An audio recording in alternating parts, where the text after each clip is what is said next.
things first, we are joined by former Pro Bowl linebacker Bart Scott. Bart, good morning. Good morning. Fresh out my turkey coma. What's up, Brody? Happy Thanksgiving. Happy Thanksgiving. You had a good day? You got the cranberry suit on in honor of the holidays. That's what's up.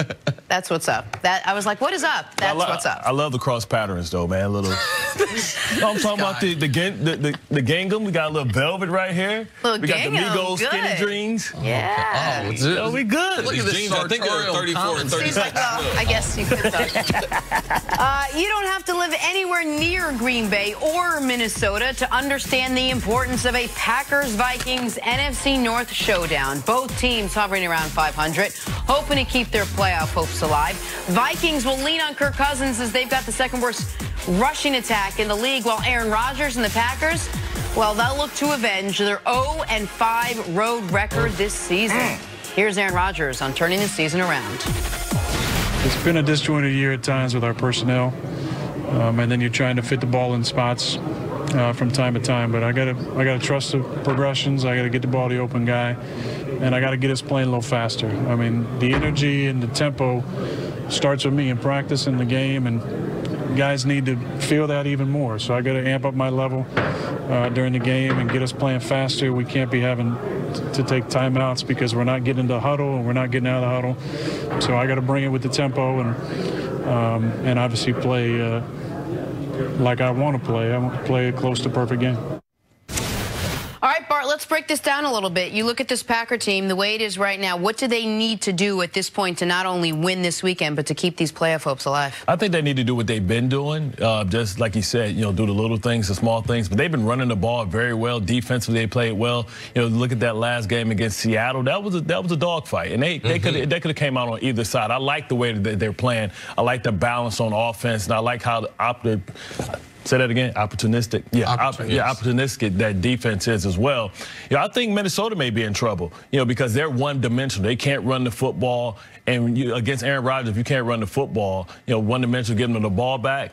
Now he's going to have opportunity to get a point. If he gets a lead, then you become one-dimensional. Mike Payton's going to be able to take advantage of that. The problem is it's a game of matchups, and this defense, Green Bay, is a different defense than when they play at home. So that defense allows people to run against them. It allows people to be able to score points, and I think that's why Aaron, in his little address to the media right there, he said a couple things that I thought were enlightening. Yeah. Number one, he said was, I got to go somewhere and play a perfect game. I ain't never thought. I done played against some of the greatest teams ever. I played against some of the greatest defenses ever. And at not one point, not one coach or myself ever think that I had to play a perfect game. So Aaron does not have a lot of confidence in that defense going to Minnesota to play against Minnesota's offense. Last week we saw, for the first time all season for the most part, Dalvin Cook was able to stay in the game, didn't have a setback. So maybe their inability to run the ball because he hadn't been healthy. We know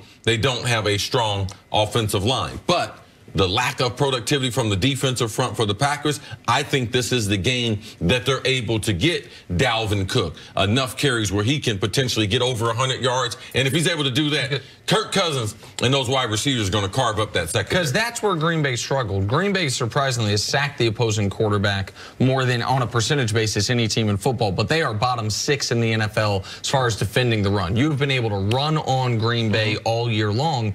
But I found the comments from Rodgers interesting as well, because right before he said I have to play a perfect game or nearly a perfect game, he's talking about being a coach on the field. I got to get in and out of the huddle quicker. Got to play with a quicker pace.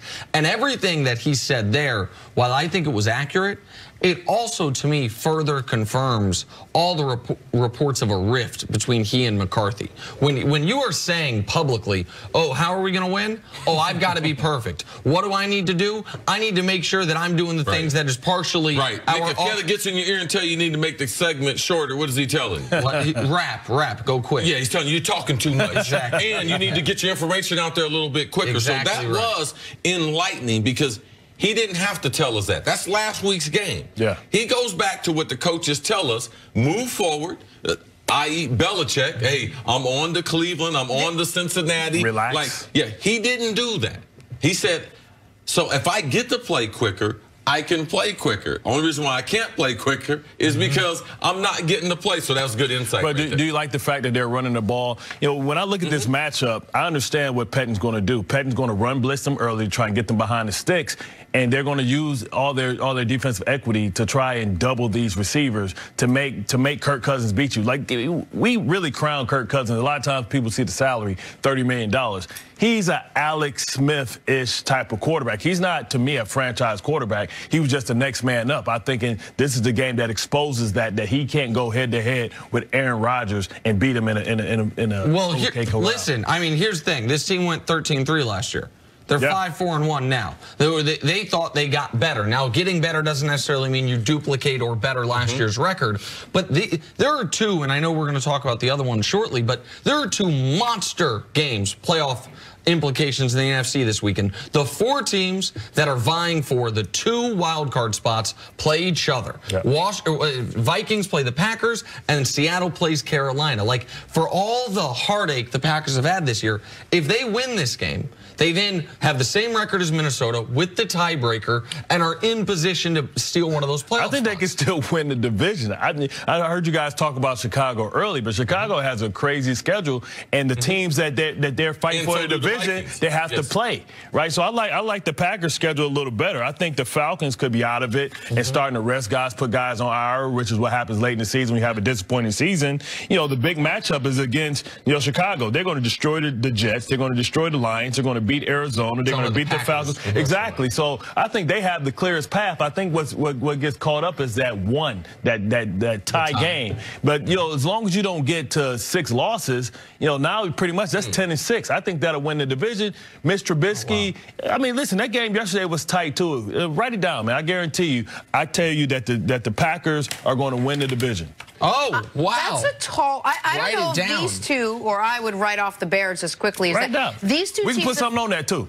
Okay. All right, we'll talk about that afterwards. These 2 teams, the Packers and the Vikings, have combined to win the last 7 division titles, right? I don't know. I feel like the Bears factor into it a little bit more than just who's going to win between these 2. I feel like there's more that these 2 teams need to factor in than just who's going to win between the 2. Listen, with respect, I totally disagree with Bart. I think these 2 teams, they're You don't have to say it with no respect. Just say it. Okay, say it with your chest. That's how you got to say it. That's not going to happen. You're a guest he's here. got a muscle I'm trying to be nice. I understand. I'm a cousin that comes over a lot, so you can. Okay, I say this with no due respect. That's a terrible take. It's a bad opinion. The Bears are going to. The Bears are 8-3, and you got them going 1-4 the rest of the way, or 2-3 at best the rest of the way. I think the division is a wrap. Now, I do think one of these 2 teams is going to get the 6th seed in the NFC, and if the Vikings win this game, they're in great position. If the Packers lose it, I think they're all but eliminated. And teams that are 0-6 on the road don't go on 5-game winning streaks in the year. Like teams that if the Packers lose this game, it's because they're not very good. It's not because of bad luck. It's not because of any other reason. If they win this game, they can steal the wild card, not the division. They win it by half a game. Okay, we can bet on it. That's fine. All right, Steve's got it all written down. You just keep writing down and we'll talk about stakes at the commercial break. That's a big bezel right there. Balling on a budget. Just how dangerous are the Cowboys with Zeke and Amari clicking? Next on First Things First. What did Steve write? Nick Watts does everything but tell Tom. You a damn lie. Take it back.